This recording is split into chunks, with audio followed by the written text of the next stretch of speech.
meditar en la palabra de Dios. Ya hemos orado, hemos pedido que Dios nos bendiga y gracias a Dios que Él siempre oye nuestra oración. Hay una porción de la palabra de Dios que está en 1 Timoteo 3:14. Es una porción muy interesante y muy conocida y dice: esto te escribo, aunque tengo la esperanza de ir pronto a verte, para que si tardo sepas cómo debes conducirte en la casa de Dios, que es la iglesia del Dios viviente, columna y baluarte de la verdad. El Señor añada bendición a la meditación de su palabra. Gracias a Dios por esta palabra.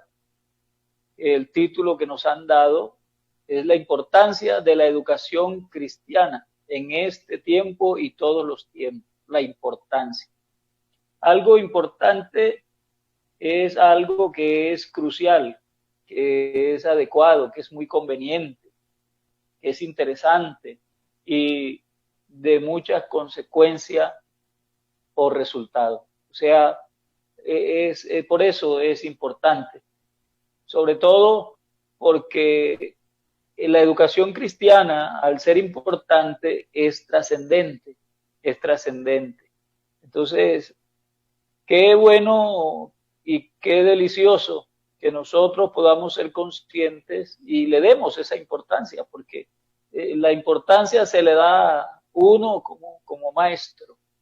Y el maestro, si ha sido llamado por Dios y no está allí por una imposición o por llenar un puesto solamente, seguramente él mismo se obligará a darle la importancia que es la educación cristiana en cualquier tiempo que esté. Y por eso decíamos que la iglesia hace un énfasis, y no solo la iglesia, debería ser sobre todo el maestro de escuela dominical personalmente, que se sienta responsable. Porque, pues aunque la iglesia tiene una responsabilidad, hasta cierta medida, la iglesia, hablando como iglesia, pues tiene asegurada que va a realizar su trabajo. En el plan de Dios, el trabajo de la iglesia está muy definido y está, como quien dice, predeterminado, predestinado como iglesia. Y de allí que la Biblia es clara cuando habla en Efesios, en el capítulo 3, y nos dice que estamos aquí hablando con el apóstol Pablo, dice: a mí que soy menos que el más pequeño de todos los santos, me fue dada esta gracia de anunciar entre los gentiles el evangelio de las inescrutables riquezas de Cristo y de aclarar a todos cuál sea la dispensación del misterio escondido desde los siglos en Dios, que creó todas las cosas. Y dice: ¿para qué? Para que la multiforme sabiduría de Dios sea ahora dada a conocer por medio de la iglesia a los principados y potestades en los lugares celestiales, conforme al propósito eterno que hizo en Cristo Jesús, nuestro Señor. O sea que en la iglesia, o a través de la iglesia, la multiforme sabiduría de Dios es dada a conocer. No solamente a las personas, a los seres humanos, sino dice aquí a los principados y potestades en los lugares celestiales. Pero vayamos al caso particular de cada maestro. El maestro, particularmente hablando, cada uno tiene una responsabilidad. Y esa responsabilidad, o por esa responsabilidad, le van a llamar a cuentas de lo que pusieron en las manos de cada uno. Eso es algo que lo debemos tener en cuenta. Y al ser responsables, nosotros debemos garantizar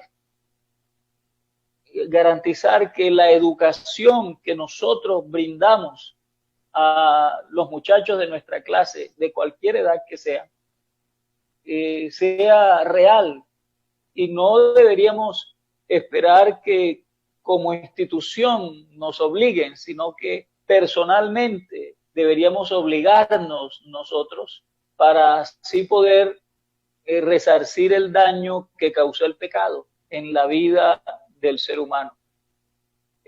Ojalá que nosotros mismos, como dijo el apóstol Pablo, si predico de buena voluntad, obtendré un premio, pero si lo hago de mala voluntad, dice, la comisión ya me ha sido encargada.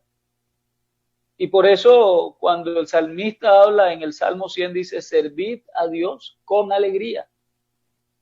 Entonces uno debe hacerlo con alegría, con contentamiento, no porque lo obligaron, sino porque uno ama al Señor y eso hace que uno se obligue a darle la importancia. Cuando uno le da importancia a la educación cristiana, entonces lo pondrá como algo primordial. El apóstol aquí donde leímos para comenzar, dice, esto te escribo, aunque tengo la esperanza de ir pronto a verte, para que si tardo sepas cómo debes conducirte en la casa de Dios, que es la iglesia del Dios viviente, columna y baluarte de la verdad. O sea que la iglesia y nosotros en particular, como maestros, sostenemos la verdad, porque una columna está para sostener el peso del edificio, mantenerlo estable y transmitir las fuerzas que por medio de ellas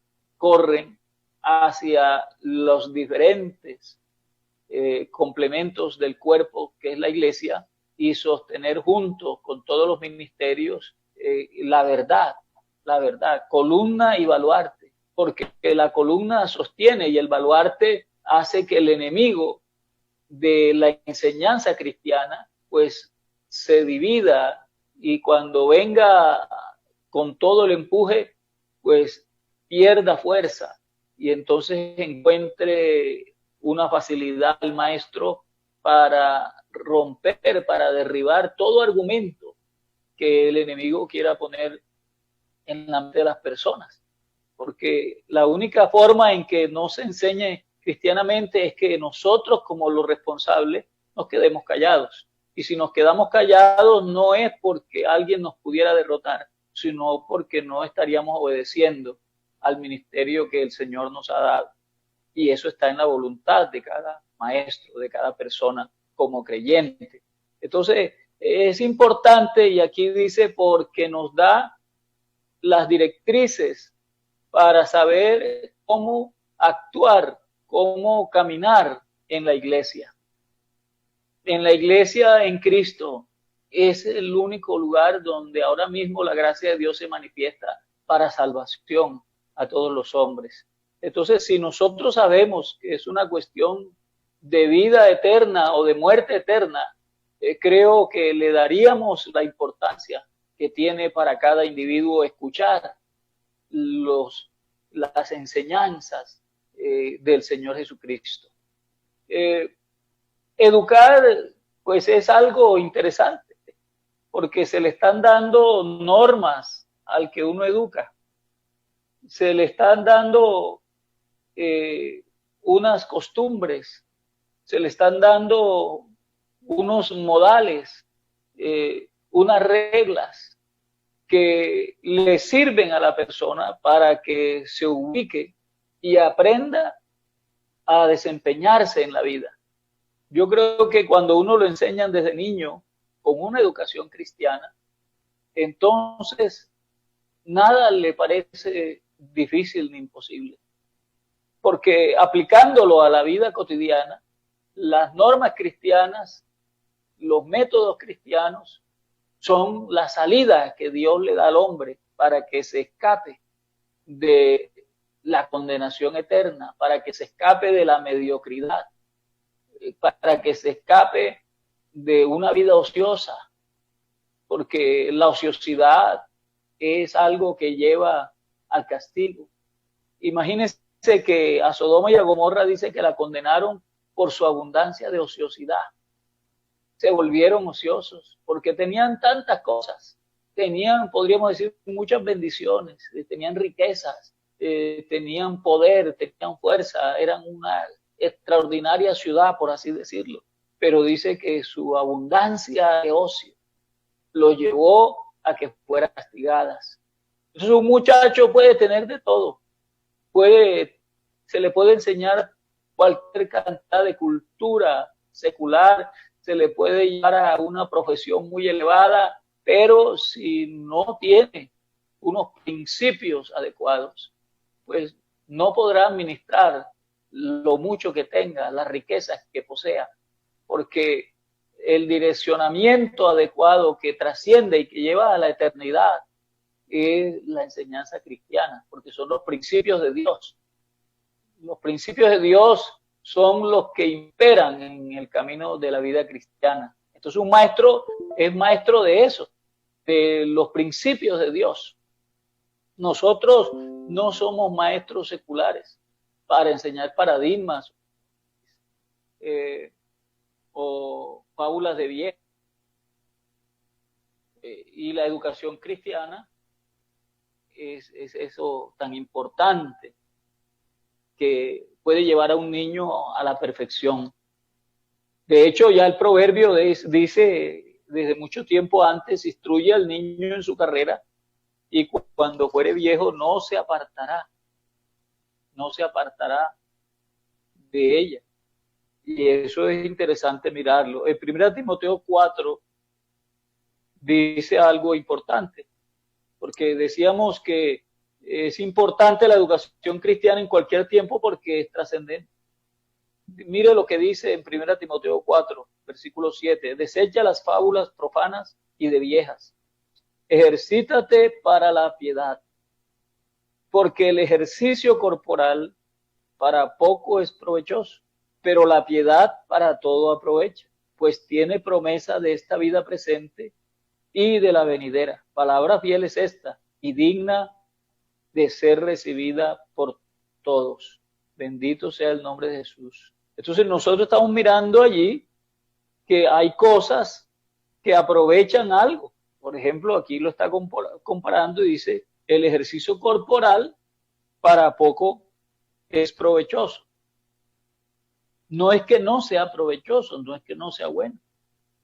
Ejercitarse físicamente es bueno porque le da salud al cuerpo, físicamente hablando.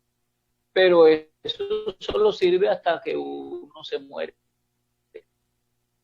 Yo puedo hacer ejercicio y vivir hasta los 80 años, pero a los 80 años me muero. Y de ahí ya no me sirve para más nada el ejercicio corporal. Pero si me ejercito para la piedad, y la piedad es una vida en armonía con Dios. El ser piadoso es vivir la vida cristiana, porque eso es lo único que puede hacer un hombre pío. Entonces dice aquí que si me ejercito para la piedad, tengo una promesa interesante, porque la piedad me aprovecha para todo. Dice, pues tiene promesa esta vida presente, pero también tiene promesa para la vida venidera. Porque el evangelio, o sea, el cristianismo, ofrece una esperanza.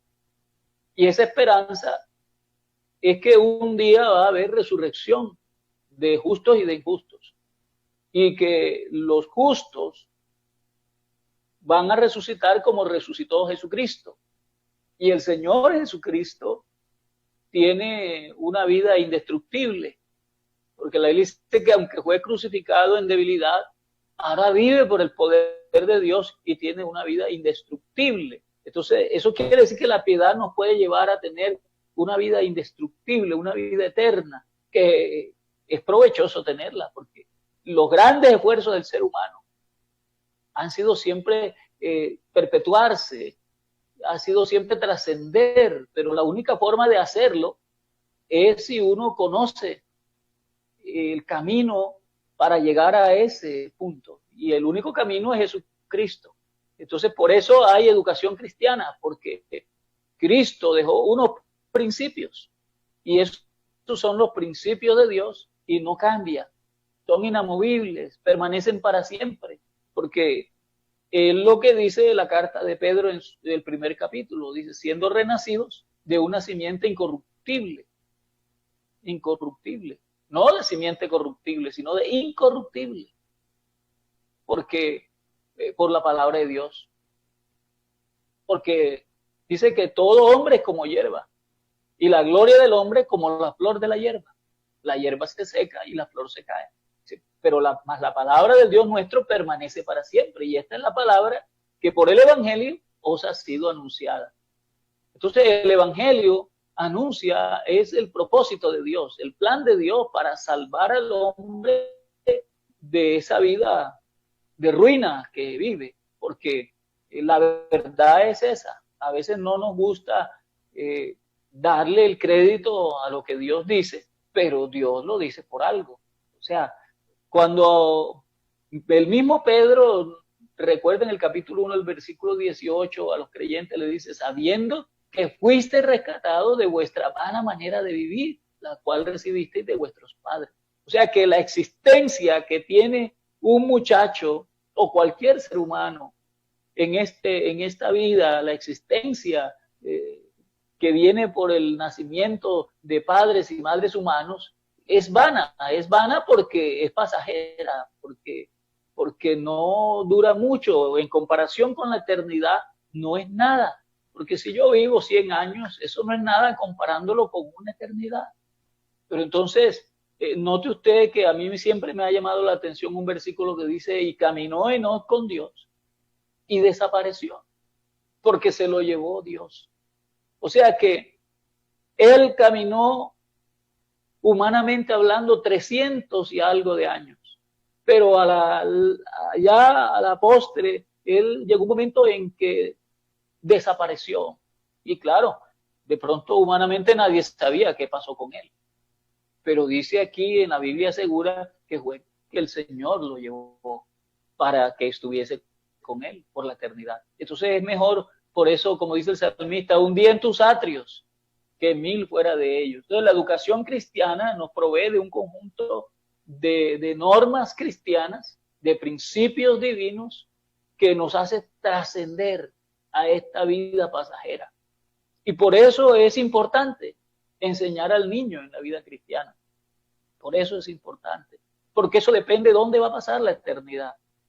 Si él vive con esta enseñanza desde los 0 meses hasta los 17 años, lo más seguro que si el maestro se preocupó y fue responsable y se preparó adecuadamente y le transmitió bien el pensamiento cristiano, lo más seguro es que él lo vamos a encontrar el día que Jesucristo nos levante como iglesia. Bendito el Señor. ¿Y qué quiero yo? Yo lo que quiero es que sí, que mi familia se convierta a Dios de tal manera que tenga una eternidad con Cristo, que no sea condenada eternamente, sino que aunque su existencia termine a los 50, a los 60, a los 80, a los 100 años, sin embargo, el día que Cristo venga, va a encontrar allí un corazón esperanzado, de que lo van a levantar el día que Cristo venga. Por eso dice, no quiero, hermanos, que os entristezcáis como los que no tienen esperanza. La persona que no tiene esperanza es una persona que no progresa, o sea, que lo que hace, lo hace para salir del paso. Por eso yo insisto muchas veces en estos eventos así, en que si bien la educación secular, como el ejercicio corporal, tienen cierta importancia, no es lo más importante. ¿Por qué no es lo más importante? Porque si usted estudia bien lo que es la educación actual, usted se encontrará que lo primero que hace es destruir la esperanza. No da esperanza, porque son enseñanzas según razonamientos de hombres que lo que aspiraban era a comer y a beber porque mañana se iban a morir. Porque así dice el apóstol Pablo. El apóstol Pablo dice que hubo gente que dijo, comamos y bebamos que mañana nos morimos. Y si uno tiene esa idea, pues ese razonamiento filosófico, entonces no importará cómo vivamos, porque fue lo que llevó a Salomón a perder la esperanza. En un comienzo, en el libro de Eclesiastés se nota que él dice, yo pude disfrutar de todo lo que Dios me permitió. Tuvo 1000 mujeres, fue el hombre más rico, fue el hombre más sabio humanamente hablando, fue un rey como ninguno, pero lo vemos allí expresando vanidad de vanidades, todo es vanidad. O sea, las mujeres lo cansaron, aunque tuvo 1000, el conocimiento que tenía era extraordinario, pero lo cansó, lo aburrió, podemos decirlo así, y todas las cosas le parecían vanas, sin fruto, lo dejaban con un vacío. Pero entonces él dice, por ejemplo, le dice a los jóvenes, jóvenes, toma placer en los días de tu adolescencia, alégrate en los días de tu juventud. Pero sabe una cosa, que sobre todas esas cosas te van a juzgar. Dios te va a juzgar, porque eso es vano, eso es pasajero. El profeta Isaías lo dice de otra manera, dice, los muchachos se fatigan y se cansan, los mancebos flaquean y caen. Pero entonces ambos llegan a una conclusión. Salomón dice, el todo del hombre teme a Dios y guarda su palabra, sus principios, porque ese es el todo del hombre. Bendito el Señor. Isaías dice, los que esperan a Jehová tendrán nuevas fuerzas, levantarán alas como las águilas, caminarán y no se cansarán, correrán y no se fatigarán. Y entonces dice, porque Él multiplica las fuerzas al cansado, o da fuerzas al cansado, y multiplica las fuerzas del que no tiene ningunas. O sea que los principios cristianos, así tú no tengas fuerzas, así tú seas torpe, ellos te sostienen, te levantan, te dan ánimo, te dan esperanza, te muestran la salida a cada situación, porque el ser humano se ve sometido a tantas tentaciones. Y Pablo dice, no hay ninguna tentación que no sea humana. Las tentaciones que le sobrevienen a ustedes son humanas. Dice, pero fiel es Dios que no dejará ser tentado más allá de vuestras fuerzas. Y con cada tentación o cada prueba mostrará una salida. O sea que un muchacho educado cristianamente siempre encontrará una salida a sus circunstancias en cualquier tiempo. Porque los tiempos de crisis, decía yo esta mañana, en la enseñanza de la escuela dominical, no son para que uno quede postrado en el suelo. Un muchacho levantado con los principios cristianos, como se dice ahora, es resiliente, porque eso es lo que dice el proverbio también. Oh malvado, no saques la cámara del justo, porque 7 veces cae el justo y se vuelve a levantar. Nosotros no somos de los que retrocedemos cuando nos educan en los principios cristianos, cuando nos dan una educación cristiana. Nosotros perseveramos en la fe y vamos adelante, nunca retrocedemos, porque no nos enseñaron a retroceder, sino a estar firmes en la fe. Y esa fe es la fe cristiana, la fe de que hay uno que se identificó con nosotros y nos sacó del ostracismo, de la ruina. Jehová es bueno, dice el salmista, estaba yo postrado y me salvó, bendito el Señor. Él nos salvó de la ruina, Él nos ha dado una naturaleza divina, nos ha hecho partícipes de su naturaleza divina mediante el conocimiento de la verdad que está en Jesús. Entonces, por eso es importante la educación cristiana, porque nos ayuda a perfeccionar nuestra vida, nos ayuda a ser responsables. Un muchacho que se le educa según las normas cristianas, según el conjunto de reglas que Cristo estableció, es un muchacho que evita fácilmente los conflictos, se vuelve pacificador, y lo que este mundo necesita son hombres pacificadores. Y la Biblia lo dice, bienaventurados los pacificadores, porque ellos serán llamados hijos de Dios. Y un hijo de Dios es un heredero de Dios y un coheredero con Cristo. Entonces, fíjense esa posición, esa altura, esa riqueza que hay en un muchacho que se levanta en ese conocimiento, y eso es lo que debe ver el maestro y darle la importancia, o sea, obligarse y prepararse de tal manera que cualquier herramienta sea fácil que él la use. ¿Por qué? Porque se ha preparado para usar esas herramientas. Las herramientas uno, de acuerdo a cómo les da el uso, así tiene una práctica, así tiene un ejercicio que lo lleva a usarlas bien cada día, las usa mejor. Entonces, pero es cuando se preocupa por usar las herramientas que tiene. Bueno, si en este tiempo hay herramientas virtuales, pues poco sabía yo que existieran aplicaciones para transmitir estos eventos, pero ahora en estos meses que llevamos así en ciertas circunstancias que ustedes ya conocen, pues ya yo conozco un montón, hay muchas, yo nada más sabía que había una, ahora conozco como 8 o 10, Y ahí a veces le digo, mire, no usen tal aplicación porque esa se cae, esa pierde rápido el sonido, pero si ay, me ha ido bien con tal aplicación. Entonces, uno aprende a conocerlas, cuáles son mejores que otras, cuáles tienen más capacidad. Asimismo, las herramientas para enseñar a los niños o a los adolescentes que nos han puesto en las manos para enseñarlos. Uno como que va perfeccionando eso. Como dicen por ahí unos amigos míos, uno se pone a cacharrear, uno se pone a ejercitarse y aprende a manejar las diferentes herramientas. Bueno, para enseñar la vida cristiana hay algunas herramientas importantes.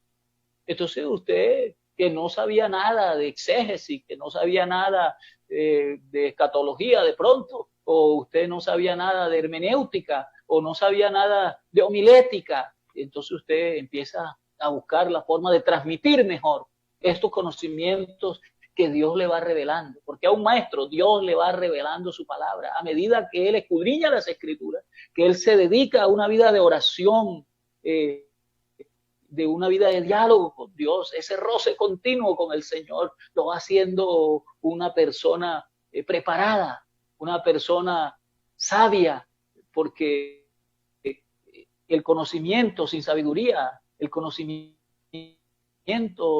sin amor, la verdad sin amor, no sirve de mucho, no sirve de nada, porque la Biblia lo dice, si yo tuviera todo el conocimiento del mundo y no tengo amor, nada soy. Pero si yo le pongo el amor, la preocupación, la responsabilidad, y entonces seguramente me llevará a preguntar, a estudiar, a estar pendiente de cualquier cursillo que se esté dando para modernizar lo que yo tengo en cuanto a la forma de transmitirlo.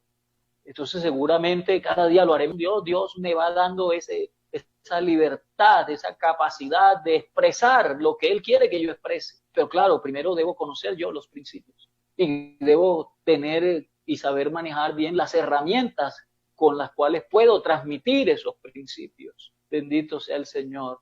Así que en esta hora nosotros podemos pensar, estamos educando, estamos realmente educando, porque la iglesia educa, no solo enseña. La iglesia no solo transmite unas cosas, porque yo pudiera transmitirle a usted algunas cosas, pero no solo debo transmitírselas, debo persistir en hacerlo, porque si quiero hacer perfecto a un hombre, debo enseñarlo con sabiduría, dice la Biblia. Debo darle esos en la casa de Dios, que es la iglesia del Dios viviente, columna y baluarte de la verdad. O sea que en la iglesia hay que saber cómo uno se conduce. ¿Por qué? Porque es la casa de Dios. No puede conducirse, no puede comportarse de cualquier manera. Entonces uno tiene que conocer la forma. Por eso si usted lee los capítulos anteriores, usted encuentra que Pablo comienza hablándole a Timoteo y le dice, cuando fui a Macedonia para que mandases a algunos que no enseñen diferentes doctrinas, ni presten atención a fábulas, fíjense que él insiste en eso, a fábulas y genealogías interminables que acarrean disputas, más bien que edificación de Dios, que es por fe.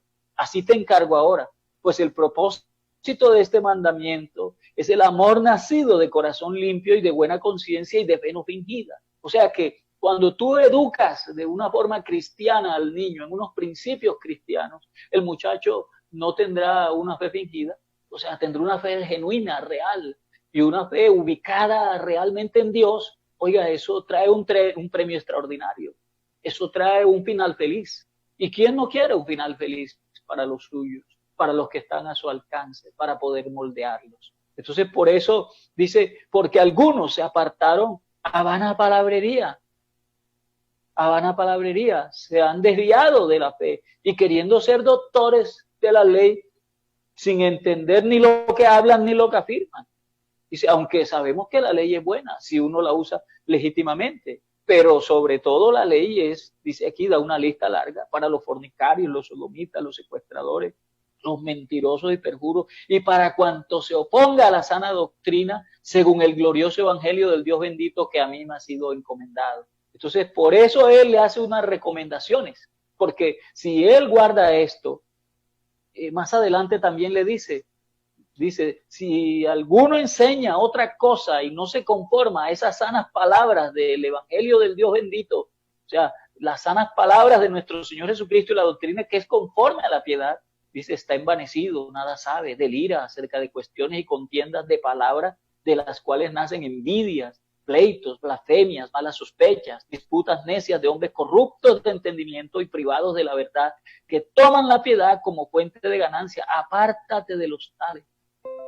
Pero gran ganancia es la piedad acompañada de contentamiento, porque nada hemos traído a este mundo y sin duda nada podremos sacar. Así que teniendo sustento y abrigo, estemos contentos con esto. Entonces fíjese usted que la persona es llevada a un contentamiento, pero por lo general, si usted va hasta los ejemplos en las redes, por el WhatsApp, por cualquiera de esas redes, usted mira que nadie está contento a veces con lo que tiene. El que tiene una bicicleta quiere tener una moto, el que tiene una moto quiere tener un carro, el que tiene un carro quiere tener un edificio, y el que tiene un edificio, bueno, hace millar de cosas para tener una cosa más grande. Siempre hay algo más grande que uno quiere tener, o algo nuevo, porque lo que tiene no está contento. Pero la enseñanza cristiana nos lleva a tener un contentamiento.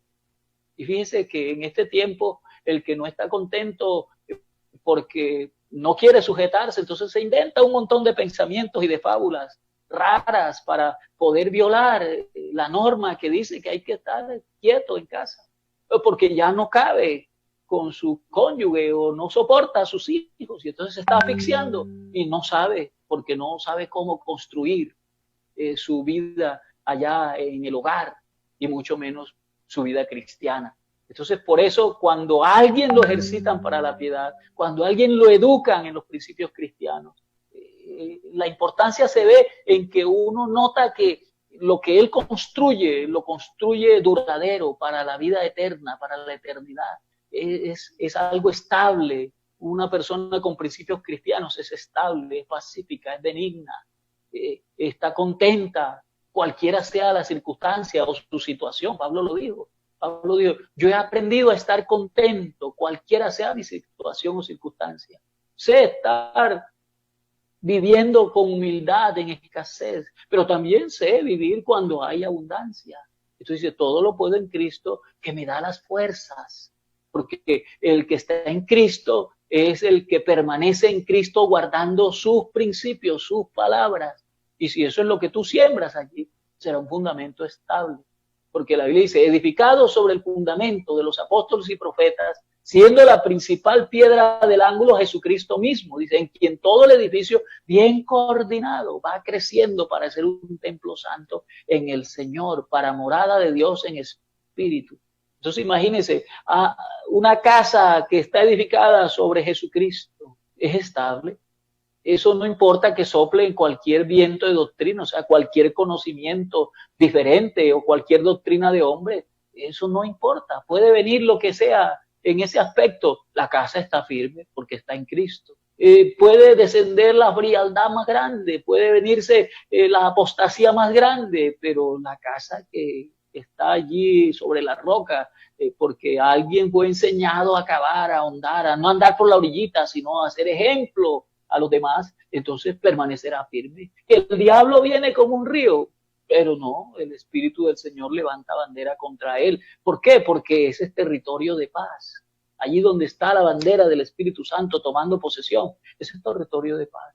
Por eso yo le insisto, aunque yo sé que hay otras enseñanzas que dicen que los conflictos son inevitables, bueno, el que cree eso, que lo crea. Pero un maestro debe saber que si mi enemigo tiene hambre y yo le doy de comer, y si tiene sed le doy de beber, él se le pondrá la cara roja de la vergüenza y no tendrá ninguna forma de pelear conmigo. No tendrá ninguna forma. Porque la Biblia dice, cuando los caminos del hombre le son agradables a Dios, aún a sus enemigos hace estar en paz con él.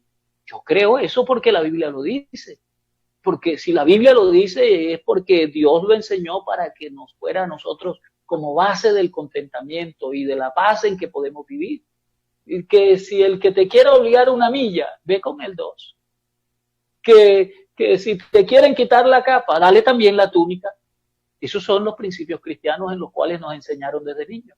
Y entonces, claro, como le aconteció a un hombre en el Antiguo Testamento que iba para la guerra y se alió con algunos que parecían hermanos de él, porque eran del pueblo de Israel, pero Israel estaba apartado, se había apostatado y se había ido a los ídolos y a muchos de ellos se los habían llevado cautivos. Y entonces Dios, por medio del profeta de ese tiempo, le dijo a ese rey, a Dios no le agrada que hayas hecho alianza con esos que tú hiciste alianza. Dios no está con ellos. Y entonces él dijo, ay, mi señor, pero ya yo le avancé el dinero por el alquiler de sus armas y por las fuerzas de ellos, le he dado tantos talentos, le había dado una gran cantidad, fuerte cantidad, económicamente hablando. Y el profeta le dijo, ¿sabes qué? ¿Sabes qué, rey? Dios te puede dar más que eso, rey. Así que él dejó perder ese dinero, esa cantidad de talentos, porque el profeta le dijo, Dios te puede dar más que eso. Si tú vas con Dios, Dios te va a dar la victoria. Si tú vas con Dios, tendrás un grande botín. Si tú vas con Dios, Dios te hará estar en paz con él, porque en verdad aquellos se pusieron bravos, pero se pueden poner bravos. Aunque el enemigo venga como un río, el Espíritu del Señor levanta bandera contra él. Entonces uno sí debe estar dispuesto a tener unos principios. Los principios le dan identidad al niño, al muchacho, al adolescente.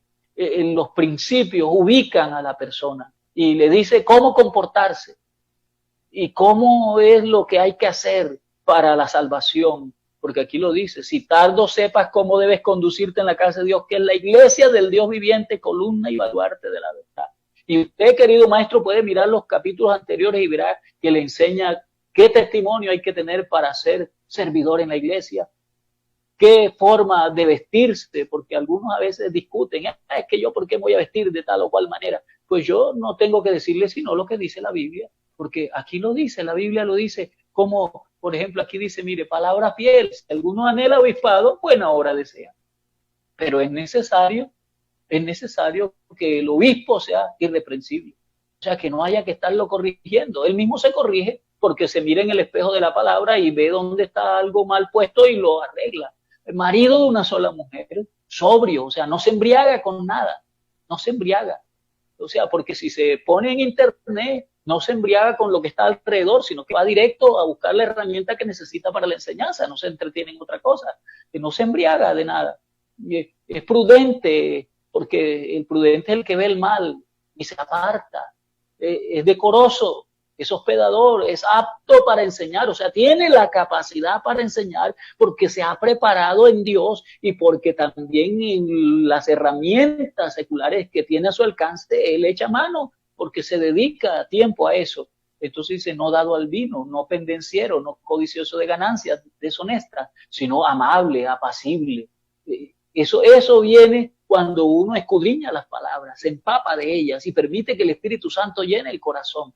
Y entonces está preparado, y cuando está preparado también puede preparar a otros, porque el lema de educación cristiana es ese, dice, el misterio que había estado oculto desde los siglos y edades, pero que ahora ha sido manifestado a sus santos. O sea, que a un maestro entra en esa categoría del santo que ha sido iluminado, que le ha sido dada la revelación, porque aquí lo dice, a quienes Dios quiso dar a conocer las riquezas de la gloria de este misterio entre los gentiles, que es Cristo en vosotros, la esperanza de gloria, a quien anunciamos, amonestando a todo hombre y enseñando a todo hombre en toda sabiduría, a fin de presentar perfecto en Cristo Jesús a todo hombre, para lo cual, dice, también trabajo, luchando según el poder de Jesucristo, el cual actúa poderosamente en mí. O sea que el Espíritu Santo, que es el mismo Cristo en el poder de su resurrección, que mora en nosotros, actúa a través nuestro, y como nosotros tenemos los principios,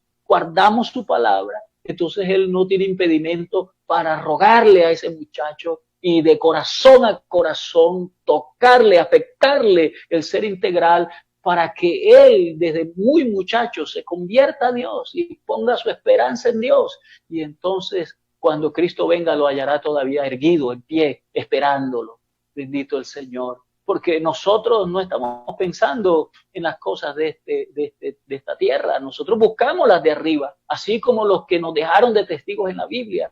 Dice, ellos tuvieron tiempo de regresar a su tierra, a lo que les habían dicho que era su posesión, a lo que le habían prometido. Dice que no recibieron nada, porque estaban esperando otra ciudad, una mejor, una celestial, una que el arquitecto y constructor es Dios, porque tenían tiempo de volverse a la tierra física, que fluía leche y miel, pero ellos no quisieron recibir muchas veces algunas cosas. ¿Por qué? Porque tenían puesto la mirada en el galardón.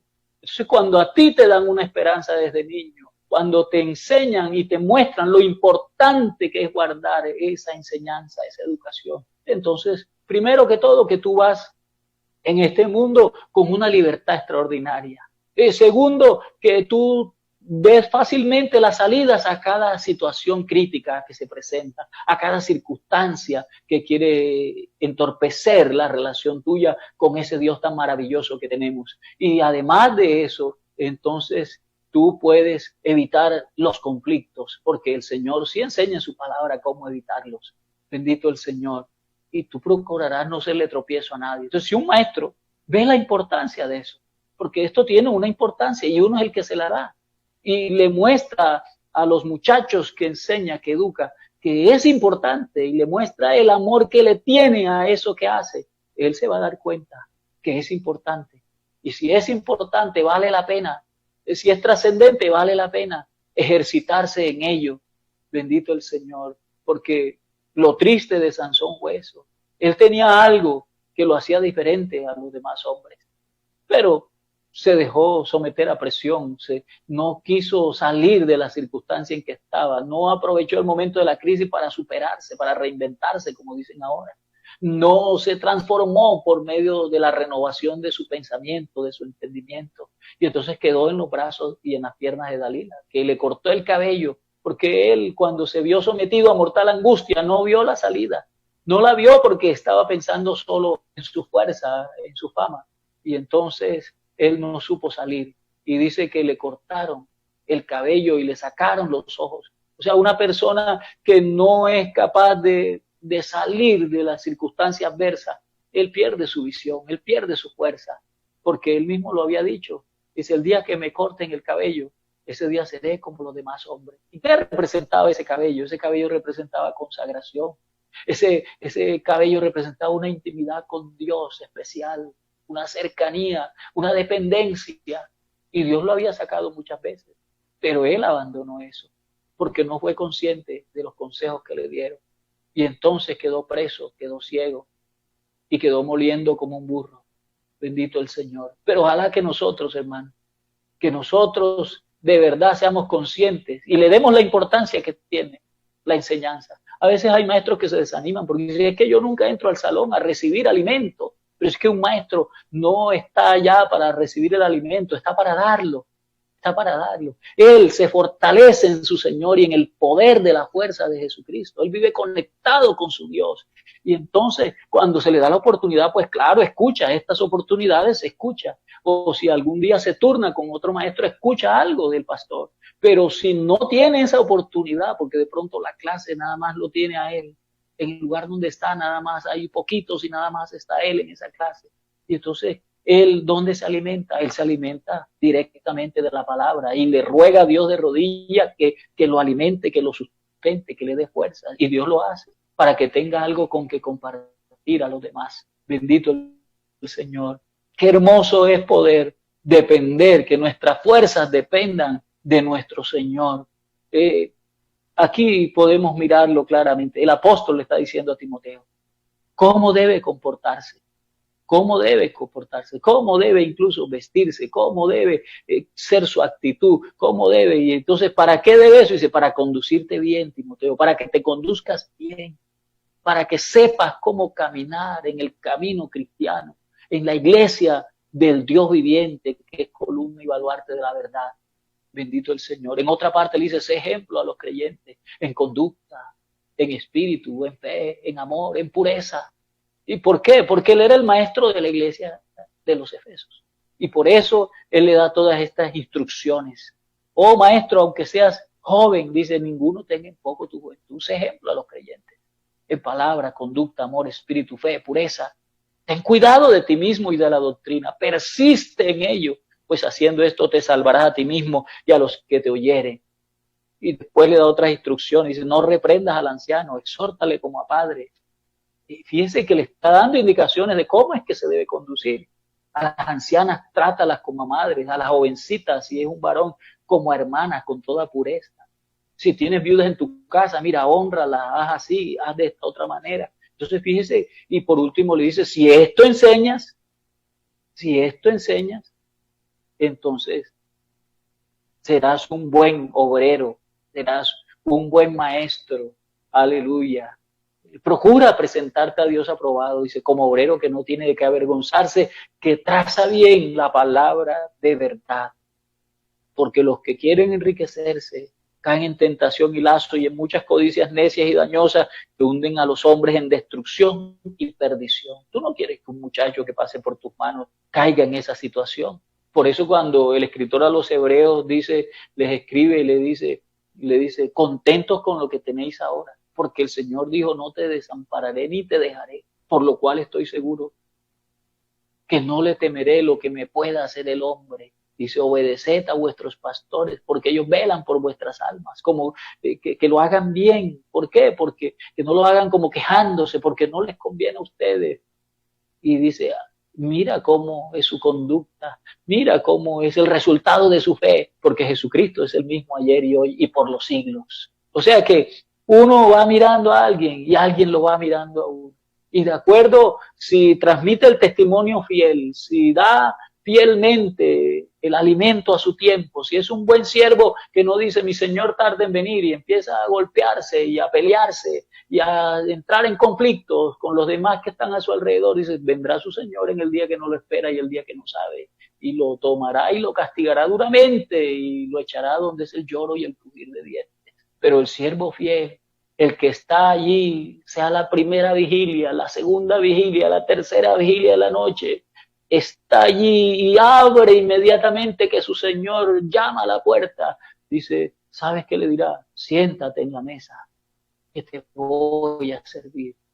Bendito sea el Señor. Qué bueno, porque la Biblia promete que el fiel siervo estará donde estuviere su Señor. Ojalá que nosotros podamos ser esos siervos responsables, conscientes del deber que tenemos, no porque otro nos obliga, sino porque nosotros nos obligamos. Y nos obligamos porque vemos la importancia que tiene esta educación cristiana, porque nos llevará a la eternidad. Dios les siga bendiciendo, mis estimados hermanos.